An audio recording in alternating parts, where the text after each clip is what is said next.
I had the flu. Like the flu. Have you ever had like the actual flu? That was a crappy 2 weeks. It's okay. Over it now. Back to business as usual. Hey friends, it's me, the Ebony Otaku, the well rounded nerd. And now that I am back to feeling like a normal human being, let's get back into my favorite series and yours. Let's go back into the Warhammer universe. Just a quick reminder, contest. And when I say contest, I mean subscribe, follow me on Instagram, YouTube, and the Facebook or Twitter if you really want to. Once I get to 500 followers across 3 platforms, 3 nerdy prizes shall be awarded, and I have picked them. They're good nerdy prizes. Because, yeah, I've been really enjoying this YouTube thing, and I might want to make something of it one day. It's still just a hobby, but thank you all who have followed. And while I had a couple of weeks of being all flued up, those of you who still watch, commented, liked, thank you for keeping me in the algorithm. Right here, nerd to nerd. Thank you.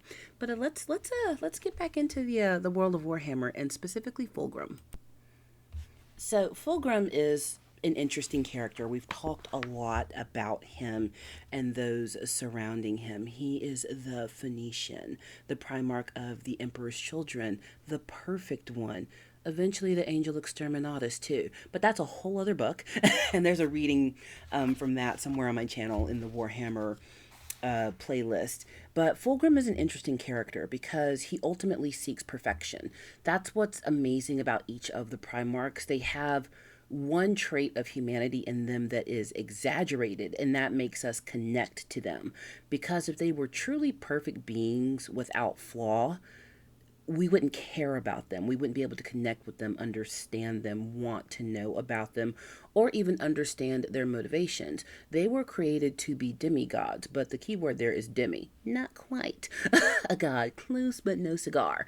Fulgrim, hubris is his downfall. He sees himself as the most perfect among the emperor's children. Now, even ironically, the Emperor's children, his legion is called the Emperor's children. Most would argue that Sanguinius of the Blood Angels, that he is the most perfect physically of the Emperor's Primarch sons. He's the angel, the one with the wings, real glorious looking. We'll talk about him eventually. The baddies are just way more fun than the goodies. Let's just is what it is. But Fulgrim, his fall into chaos is unique because it's not so much that he is pro Horus or anti Emperor. He's pro himself. He's pro Fulgrim. And Fulgrim wants to be the best, most perfect pinnacle of what he can be. And that's what chaos does. Chaos finds and exploits, for lack of a better word, that hidden sin within a human and turns it into something all consuming. And the Primarchs and humans, Astartes, whoever, those that fall to chaos, those that fall into darkness, it only happened because those thoughts were already in there, but they lost control over to them, or they gave themselves over to a depraved mind. And once they give themselves over into a depraved mind, chaos is more than happy to take advantage of that. It's very biblical if you read into it. It's quite biblical. But we also have to remember that the denizens of chaos are just existing. They're almost like a neutral evil. They're not out there to cause havoc, but where havoc can be caused, if they're invited to the party, they are more than happy to bring the party favors and the decorations and some guests. And when Fulgrim is infected with the anatheme and chaos begins to seep into him, all chaos does is exploit the crack in his armor. Chaos sees what he wants. It sees that he desires to be the most perfect, the most glorified, above the emperor. What story in the Bible does that sound like? Anyway, but he desires to be greater than, well, for lack of a better term, God. Because for all intents and purposes, in the world of Warhammer, the emperor of mankind is God. Now, I hadn't gotten into the new Warhammer stuff yet. I know there is some coming back of the Emperor and Lost Primarchs. We're not there yet. I'm living in Horus Heresy land. Let me live in my Horus Heresy fantasy. Okay? Okay, we're good. But Fulgrim wants to be greater than God. And when Chaos realizes that's what he wants, they're like, hey, well, we'll make that happen. You come over to our side, and we can work out this whole you being the angel exterminatus thing. But here's where it's scary. Fulgrim knows what his ultimate intent is. All of the Primarchs who turn to Chaos know what their own personal intent is. They don't share that with their legionaries. All of the legionaries, whether it's on the side of humanity or the side of chaos, assume that they may have earned some place of trust and knowing with the Primarch that they have served. That's not necessarily the case. The heads of state and government and religion, when you get the top job, they very rarely share all the ideas down the chain, even with those that are closest to them. And there come points in the story, especially in what we're about to read here, where those closest to Fulgrim, who think they know him, even those who fell to chaos with him, realize that he's on a path far separate, far more brutal than they ever could have imagined, even as those who have fallen to chaos. What chaos does is once it corrupts, that selfishness, whether it is a selfishness to be perfect, whether it is a selfishness for change, whether it is a selfishness to see all things laid to waste, whether it is a selfishness to be the king or god of war. Those are our four chaos gods. You like how I did that?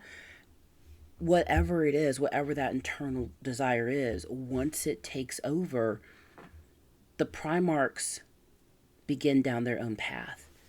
And gods don't share their thoughts with mere mortals. And even before some of the Primarchs turn, and with some who never turn, or at least we don't believe they turned, there are times when legionnaires are having conversations with them and they catch a glimpse of the internal mind of their Primarch Lord, and they're like, oh, I didn't know you felt that way. Go Terra. And they're caught off guard because there are thoughts in their Primarch's head that they didn't think were there. Leaders at that level, CEOs, generals, kings, queens, they don't share all of their thoughts, and that's intentional because they're on a pedestal. They're someone to be looked up to, admired, and followed. But at the same time, they are still completely human. Even though the Primarchs physically, even mentally, are more glorious than any regular human could hope to be, their core is still human, which means they're still fallible, which means they're still susceptible to the same things that tempt all humanity.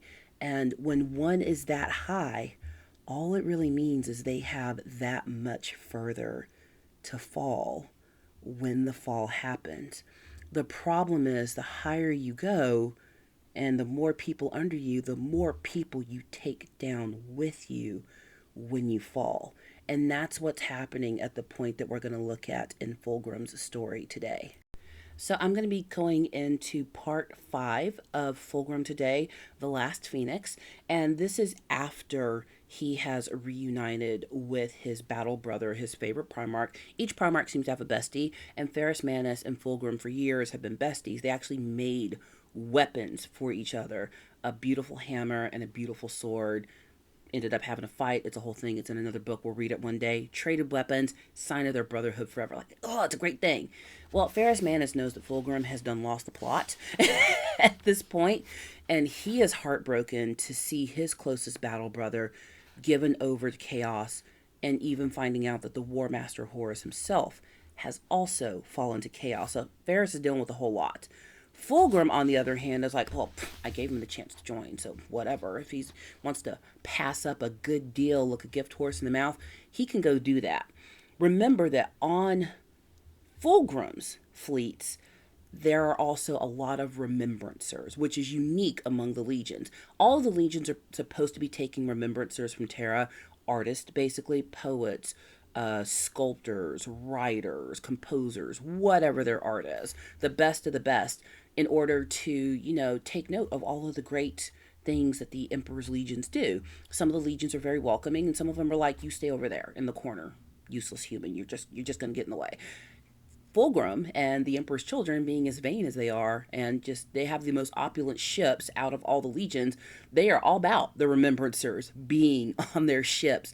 And in fact, as chaos starts to seep through the pride of the Emperor, which is Fulgrim's flagship, as that starts to seep through, it starts to infect the art that the remembrancers are creating. Some of the remembrancers are fully aware that they're being infected by chaos, and they're just like, woo, it's a party. We're back in college. And some of them are trying to fight against it, and some of them don't realize what's happening. And they are creating things that are abominations. And there's no other word for it, just abominations. And that's what happened in the Meraviglia. So that concert that Bekwa Kinska put on, and just all the things happened in there. And go back and listen to that one or read it. The Meraviglia it's a whole thing. But with all of that happening, we're coming to a point in the Horus Heresy for our discussions where basically lines are being drawn. It's not even an issue of Horus versus Terra anymore. It's an issue of either you are pro humanity or pro yourself. Those are really the choices that these Primarchs and their legionnaires are making. Because not all of the Primarchs who betray the Emperor are necessarily against the Emperor, they're for themselves. They become more for themselves than they are for any other grand goal that was laid out by the Emperor of Mankind.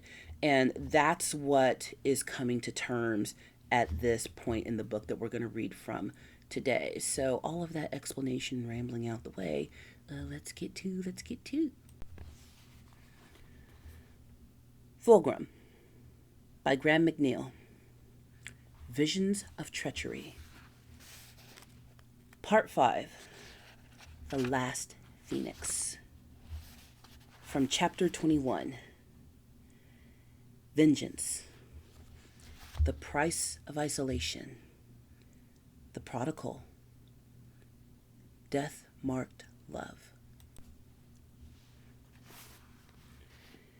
The Iron Forge had become Ferris Manus's refuge since the monstrous betrayal visited upon him by his once brother.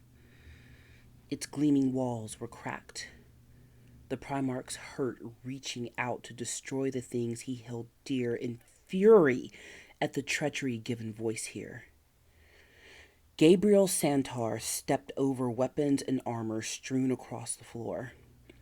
Many pieces twisted as though melted in the heart of a fire. He carried with him a data slate with fresh news from Terra. He hoped that it would lift his Primarch out of the anger-fueled depression that had settled upon him like a shroud in the wake of the traitor's schemes to sway the Iron Hands to the cause of treachery. Every artificer, forge master, tech marine, and laborer had worked unceasingly to repair the damage done to their ships by the surprise attack of the Emperor Children fleet. And, in an unbelievable time, the ships of the 52nd Expedition had been ready to make for Terra to bring the warning of the War Master's perfidy. In this, however, they had been stymied as the ship's navigators and astropaths had been unable to penetrate the warp. Monstrous storms of terrifying force erupting through the depths of the Immaterium, preventing any contact with or from Terra. To venture into the warp while it raged and seethed with unnatural vigor was tantamount to suicide. But it had taken all of Gabriel Santar's calming words to break through Ferris Manus' towering fury and persuade him to await the end of the storms. 100 astropaths had died in attempts to penetrate the rolling miasma of churning warp storms. But though their heroic sacrifice was commemorated on the Iron Column, their efforts were in vain, and the Iron Hands remained incommunicado. For weeks, the ships of the 52nd Expedition traveled by conventional plasma engines, hoping to locate a break in the warp storms. But it seemed as though the realm beyond was at odds with them. For the navigators could see no way to break through and live. Ferris Manus had raged the length and breadth of the Fist of Iron at the injustice of surviving such treachery, only to be prevented from bringing word of it to the Emperor by something as mundane as a warp storm.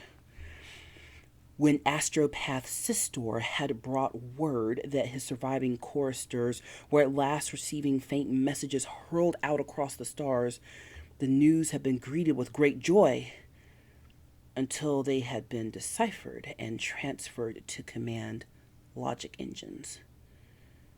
All across the Imperium, war was raging. Once countless worlds, traitorous curs were revolting against their loyal leaders. Many Imperial commanders had declared for Horus and were denouncing the rule of the Emperor. Many of these traitors had launched attacks against neighboring systems still loyal to the Imperium, and the rise of war was threatening to engulf the entire galaxy. Horus had spread his net of corruption wide, and it would take heroics likes of which he had forged the Imperium in the first place to save the Emperor's dream of a united galaxy. Even the Mechanicum had been drawn into rebellion as warring factions fought for control of the great forges of Mars. The Astartes armor manufacturing facilities were coming under particularly heavy attack, and the Emperor's loyal servants cried out for reinforcements as their enemies deployed ancient weapon technologies that had long been forbidden. Worse still, reports of alien attacks on human-held worlds were increasing with alarming rapidity. The greenskins rampaged through the southern galactic rim. The savage hordes of Khaldun laid waste to newly compliant worlds in the region of storms, and the foul carrion eaters of Karnas V laid bloody claim to the 9 vectors. As humanity was ripping itself apart with internecine warfare, countless xenobreeds were rising to feed on the carcasses. The Primarch of the Iron Hands hunched over the anvil in the center of the forge, flickering blue fire blazing around his glowing silver hands as he worked a long length of gleaming metal upon it. The Primarch's wounds had healed swiftly, but his jaw still jutted pugnaciously where his treacherous brother had smashed the stolen forge breaker against his skull. Even the mention of the traitor's name was forbidden, and Santar had never seen his Primarch so wrathful.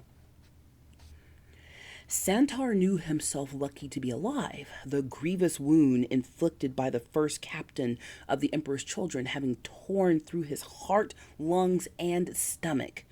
Only the timely ministrations of the Legion's apothecaries and a determination to wreak bloody vengeance upon Julius Caesaron had kept him alive long enough for him to have his ruined flesh replaced with bionic components.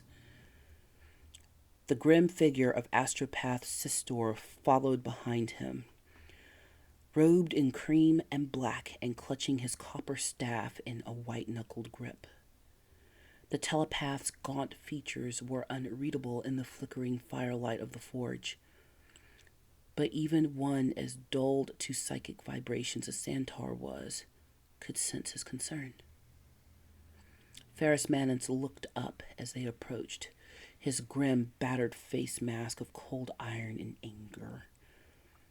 The restriction on entry to the forge had been forgotten, Such petty rules and regulations deemed nonsensical in the face of the crisis facing the Imperium. Well, demanded Ferris, why do you disturb me? Santar allowed himself a tight smile and said, I bring word from Rogel Dorn. From Dorn? Cried Ferris, the fire of his hands diminishing and his face alight with sudden savage interest. He placed the glowing metal upon the anvil and said, I thought the astropathic choirs could not yet reach Terra. Until a few hours ago, we could not, agreed Sistor, stepping forward to stand next to Santar. The warp storms that frustrated our every effort at communication over the previous weeks have dissipated utterly, and my choristors are receiving the most urgent communiques from Lord Dorn. This is great news indeed, Sistor, exclaimed Ferris. My compliments to your staff. Now speak, Gabriel, speak. What does Dorn say? My lord, if I may, said Sistor before Santar could answer. This sudden calming of the warp disturbs me. Disturbs you, Sistor? Asked Ferris. Why, surely it is a good thing. That remains to be seen, my lord. It is my belief that some external force has acted upon the warp, aiding our effort to navigate through it and to send messages across the void of space. Why would you think this is a bad thing, Sistor? Asked Santar. Might not the Emperor have worked to achieve this? That is certainly a possibility, conceded Sistor. But it is only one of many. I would be remiss in my duties if I did not voice my concern that some other agent, perhaps one of our enemies, is calming the Sea of Souls. Your concerns are noted, astropath, snapped Ferris Manus. Now, will one of you tell me what you have received from Dorn before I have to beat it out of you? Santar quickly held out the data slate and said, The Emperor's champion sends word of his plans to destroy Horus. Ferris snatched the slate from him as Santar continued. It appears as though the War Master's treachery is confined to those legions that fought with him on Istvan III. As Sistor says here, the Adeptus of the Astropathic Corps have finally managed to establish contact with a great many of your brother Primarchs, and even now they are mobilizing against Horus. At last, snarled Ferris, his silver eyes quickly scanning the data slate. A grim smile of measured triumph spread slowly across his face. Salamanders, Alpha Legion, Iron Warriors, Word Bearers, Raven God, and Night Lords, including the Iron Hands. That's 7 entire legions. Horus doesn't stand a chance. No, he doesn't, agreed Santar. Dorn is being thorough. Indeed he is, said Ferris. Istvan V. My lord, it seems Horus has established his headquarters on Istvan V, and it is there we will crush his rebellion once and for all. Ferris handed back the data slate and said, Send word to Captain Balhan on the Ferrum that I shall be transferring my flag to his ship. Tell him to ready his vessel for immediate transit to the Istvan system. Deploy as many of the Morlocks as are fit to fight in its barracks. The rest of the Legion will have to make best speed to join us as soon as they are able. Santar frowned. As Ferris returned to the glowing metal on the anvil and glanced down at the data slate to ensure he had not misread the orders it contained, orders that came directly from the Emperor's champion, he hesitated just long enough for Ferris to catch his delay and said, "My lord, our orders are to rendezvous with the full force of our legion." Ferris shook his head. "No, Gabriel. I won't be denied my vengeance on him by arriving late and allowing others to destroy him first. The Ferrum suffered the least amount of damage in the betrayal of the Emperor's children, and it is the fastest ship in the fleet. I need to face him and destroy him to restore my honor, improve my loyalty, Gabriel." "Honor? Loyalty?" said Santar. "No one could doubt your loyalty or honor, my lord. The traitor came to you with falsehoods, and you hurled them back in his face. If anything, you stand as an example to us all, a faithful and dutiful son of the Emperor. How could you even think such a thing?" "Because others will," said Ferris, picking up the long, flat metal on the anvil, an angry, fiery glow building in the silver depths of his hands. "Fulgrim would not have risked attempting to turn me to the War Master's cause unless he truly believed I would join him. He must have seen weakness in me that made him think he would be successful. That is what I must purge in the heat of his blood. Though they might not voice such things openly, others will soon come to the same conclusion. You mark my words." "They would not dare." "They will, my friend," nodded Ferris. "They will wonder what made Fulgrim risk such a dangerous gambit. Soon they will come to believe that perhaps he had reason to think I would follow him into treachery. No, we will make all speed for the Istvan system to wash away the stain of dishonor in the blood of traitors."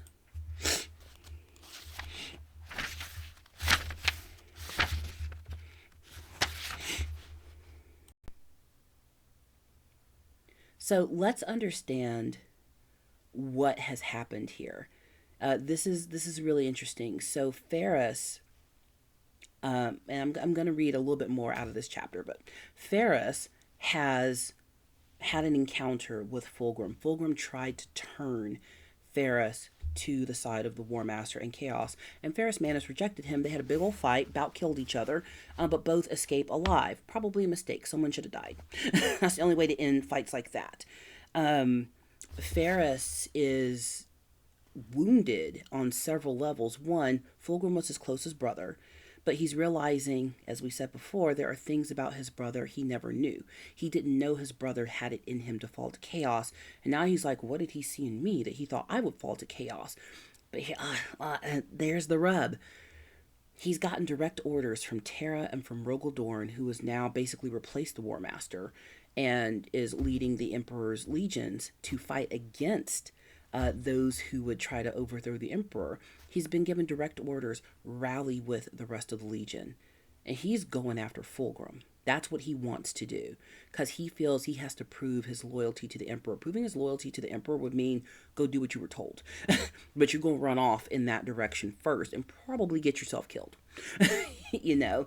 And that's what's so interesting. There's a lot of things happening at one time at this point in the series, which that's why after the first 3 books, it really doesn't matter what order you read them in, because there's a lot going on at one time. And we are living in gray area. The Primarchs don't realize they're living in gray area. Those that are still loyal to the Emperor perceive that there are other legions who are still loyal. Remember the names of legions that Ferris just read off of the data slate, saying, "Hey, we're going to rally with these other legions to go fight Horus." One of them was the Word Bearers, the bearers of the Word. Lorgar was the first heretic. He was the first one to turn to chaos because his great internal desire and crutch was to have something to worship. The Emperor rejected his worship, and Lorgar found something else to worship. And Chaos was more than happy to provide him a Chaos God to worship, corrupt, and then turn. Some crazy things happen in Lorgar's Legion. We'll get to that later. More than happy to oblige. But then there's still no firmness on loyalty or disloyalty. Within the legions, if they have turned against the Emperor, there are still those legionnaires within those traitor legions that are loyal. Garviel Loken is a great example. He is under Horus's legion, but he is loyal to the Emperor.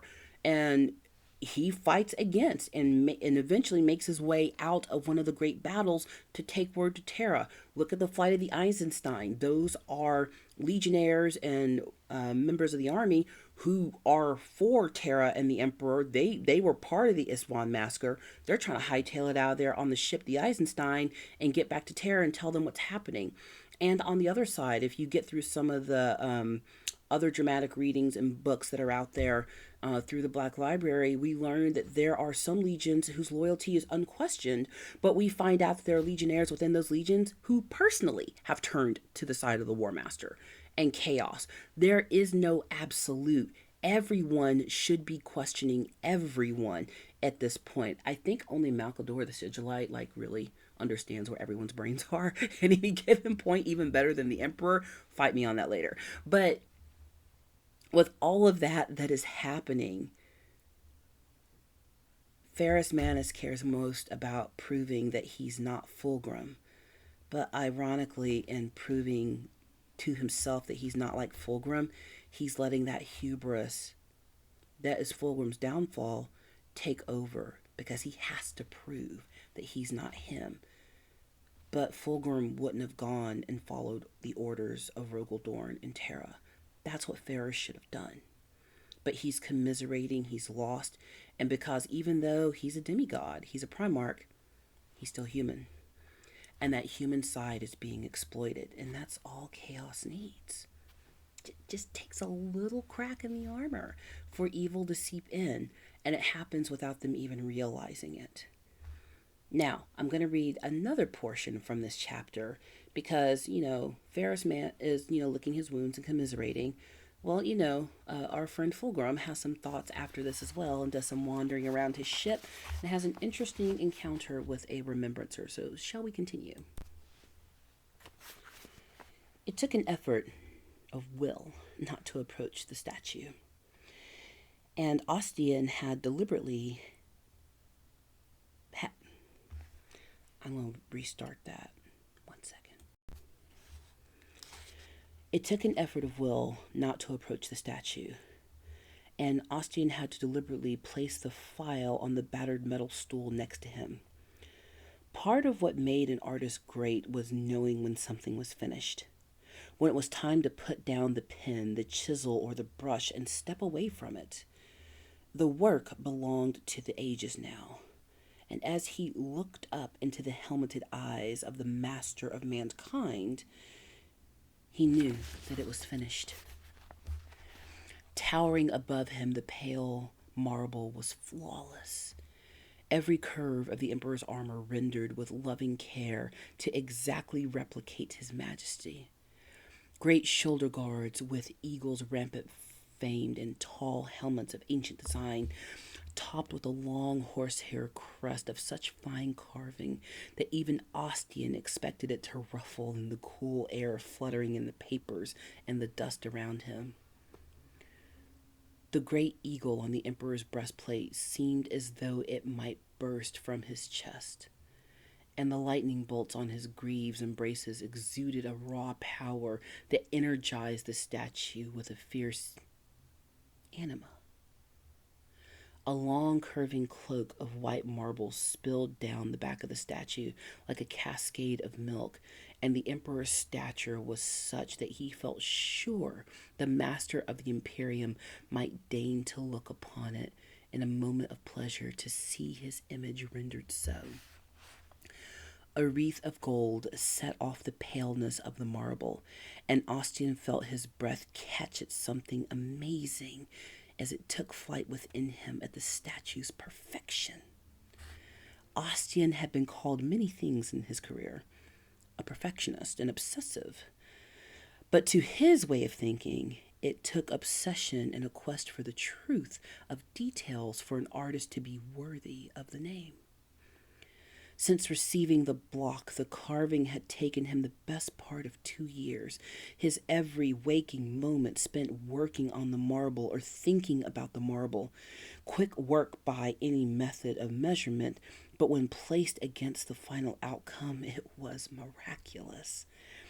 Ordinarily, such a masterpiece would have taken much longer, but the changing character of the 28th expedition had troubled Ostian greatly, and he had not ventured beyond his studio for many months. He realized that he needed to reacquaint himself with the events in the Great Crusade. What new cultures had been met? What great deeds had recently been accomplished? The thought of leaving his studio filled him with trepidation and excitement, for with the unveiling of his statue, he would be able to once again bask in the adulation of admirers, something he normally detested, but which, at moments like these, he craved. No false modesty blinded Ostian to his talents, nay, his genius. In the moment following the completion of a piece of work, it would be in the days, weeks, and months to come that only flaws he could see would become apparent, and he would curse his useless hands and begin thinking of how to improve his next work. If an artist should ever feel he could no longer better himself, then what was the point of an artist? Each work should be like unto stepping stone that led to greater and greater heights of artistry, where a man could look back at his life's work and be satisfied that he had made the most of his allotted span. Ostian removed his smock and neatly folded it before placing it upon the stool, taking exaggerated care to flatten the dull fabric before stepping back. To admire his own work so vividly, now that it was finished, was unseemly. But when it was made public, it would no longer be his and his alone. It would belong to everyone who saw it. A million critical eyes would judge its worth or lack thereof. At moments like this, he could begin to understand the self-destructive kernel of doubt that lurked in Serena DeAngelis' heart, or indeed any artist, be they painter, sculptor, writer, or composer. Within the artist's work was a portion of his soul, and the fear of rejection or ridicule was potent indeed. A cold gust made him shiver, and a lilting voice said,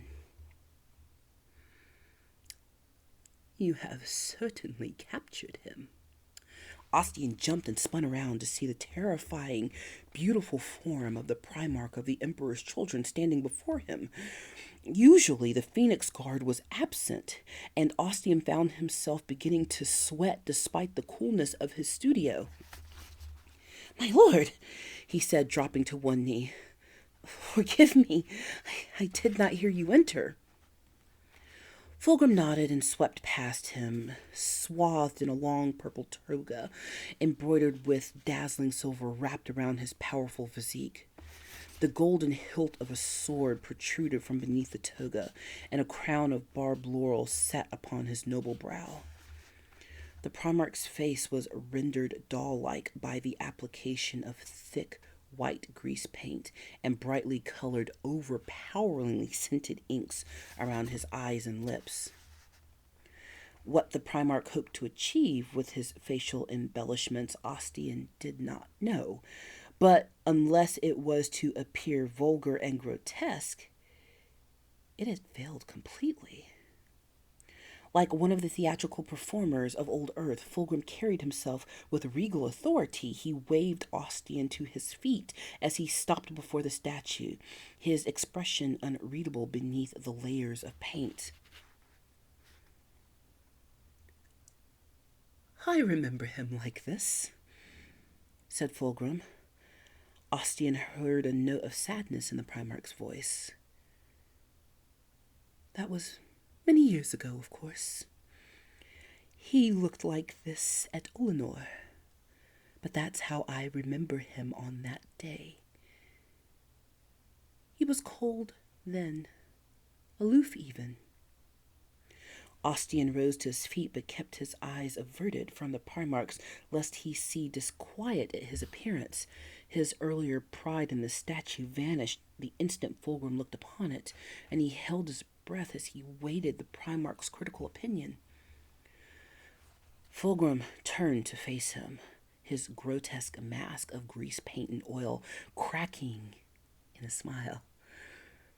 Ostian relaxed a fraction, and even though the flat, gem-like eyes of utter darkness remained unmoved, he saw hostility there that terrified him. The smile fell from the Primarch's face, and he said, "That you carve a statue of the Emperor at a time like this shows either willful stupidity on your part or reprehensible ignorance, Ostian." Ostian felt his composure crack at Fulgrim's pronouncement, and he tried in vain to think of something to say in response. Fulgrim walked towards him, and a suffocating fear rose in Ostian's fragile body, his terror at the Primarch's displeasure rooting him to the spot. The commander of the Emperor's children circled him, the towering presence of the Primarch threatening to overwhelm what remained of Ostian's resolve. "My lord," he whispered. "You spoke," Fulgrim snapped, reaching down to turn on him so that his back was to the statue. "A worm like you does not deserve to speak to me.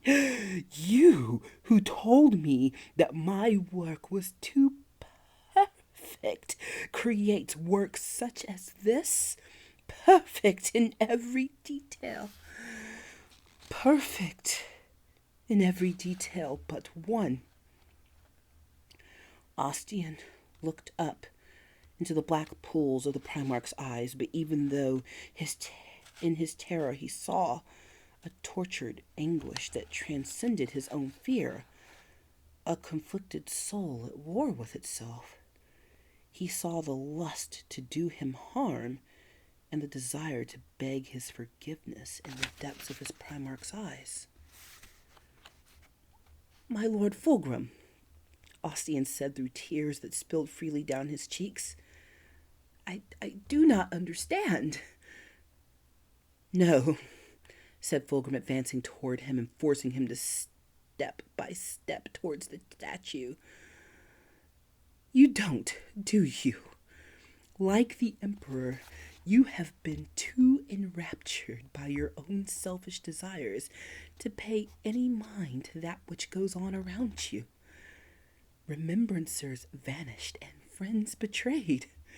When all you once held dear is crumbling around you, what do? You abandon those closest to you and forsake them in this quest for something of supposedly higher purpose." Ostian's terror reached new heights as he bumped into the marble statue, and Fulgrim leaned down so that his painted face was level with his own. Yet even amid the flood of horror at what had become of the Primarch, Ostian pitied him too, for there was great pain in his every tortured word. "If you had bothered to take note of your surroundings and the great events in motion, you would have dashed this sculpture to ruins and begged me to become the subject of your latest work. A new order is rising in the galaxy, and the Emperor is no longer master." "What?" Ostian gasped. Fulgrim laughed, the sound bitter and desperate. Horus will be the new master of the Imperium, cried Fulgrim, drawing the sword from beneath his toga with a flourish. The golden hilt shimmered in the brightness of the studio, and Ostian felt warm wetness run down his thighs at the loathsome sight of the soulless blade. Fulgrim drew himself up to his full height, and Ostian sobbed in relief as the Primarch's haunted eyes broke contact with his own. Yes, Ostian, said Fulgrim matter-of-factly.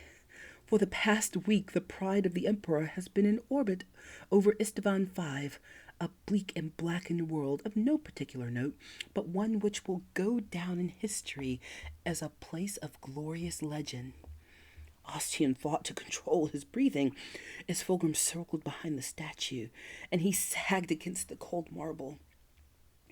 For on this dusty, unremarkable world, the War Master will utterly destroy the might of the Emperor's most loyal legions in preparation for our march onto Terra, concluded Fulgrim. You see, Ostian, Horus is the rightful master of mankind.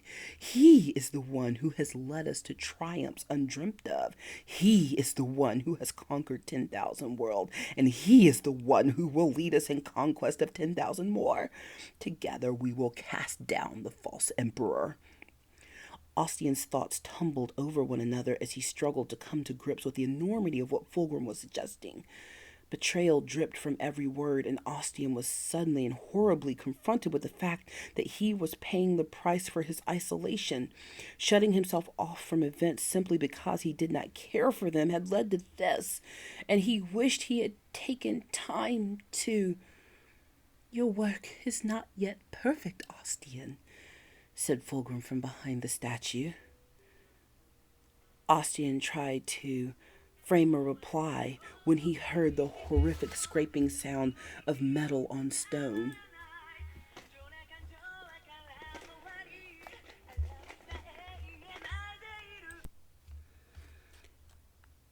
And the tip of the Primarch's alien sword burst through the marble plinth to spear between his shoulder blades. The glittering gray blade emerged from his chest with a crack of bone. Ostian tried to scream in pain, but his mouth filled with blood as the blade pierced his heart. The Primarch's strength drove the blade deeper into the statue until the gold quillins clanged against the marble and the tip of the sword projected a full foot from Ostian's chest. Blood flowed from his mouth in thick red runnels of saliva as his eyes dimmed. Ostian's life flowed from his body as though he clawed out by some voracious predator. Ostian looked up with the last of his strength as he dimly perceived Fulgrim standing before him once more. The Primarch looked at him with a mixture of contempt and regret, pointing at the blood-spattered statue he hung from. Now it is perfect, said Fulgrim. The battles are pretty amazing, but it's in these smaller moments of conversation that we really are understanding what's going on in the minds of our main characters. You know, like any novel series, there's a lot of soliloquies, a lot of internal dialogue, a lot of moments that are happening away from the main action that tells you what our characters are really thinking. Right now, Fulgrim is on Team Horus, but when we get to the Angel Exterminatus, Fulgrim's on Team Fulgrim. And his goal is to, transcend into full demonhood if he can, and he does. Hashtag spoilers, I guess. But we have to remember, good art imitates life, and even those that we admire the most, they're human. They're flawed. They are subject to the same things that move humanity to do great and harm as anyone else. We'll read some more.